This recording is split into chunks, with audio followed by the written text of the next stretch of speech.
বিজ্ঞ আদালত কোনো শর্ত দেয়নি, 1000 টাকার বন্ডে জামিন মঞ্জুর হয়েছে। বিজ্ঞ আদালত বলেছেন যে আইনজীবী এবং গণমাধ্যম কর্মী আপনাদেরকে মামলার প্রচারণার বিষয়ে সংযত হওয়ার জন্য বিজ্ঞ আদালত আহ্বান জানিয়েছেন, যাতে যথাযথ তথ্যটা যায় এবং আদালতে যে বিষয়গুলো একান্তই বিচারিক সেই বিষয়গুলো যাতে বাইরে না যায়, এই বিষয়ে বিজ্ঞ আদালত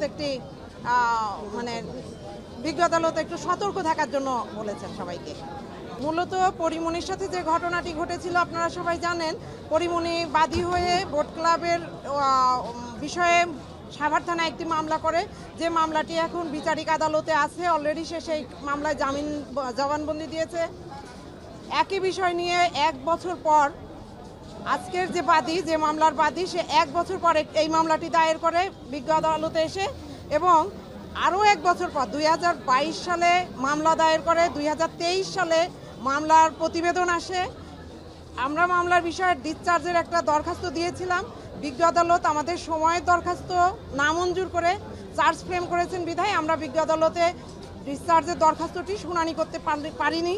তবে আমরা মনে করি যে এই বিষয়ে আরেকটি মামলা চলমান থাকা সঠিক হয়নি বলে আমরা আইনজীবীরা মনে করেছি বলেই দরখাস্ত দিয়েছিলাম। তো যাই হোক, আমরা ট্রায়াল ফেস করব।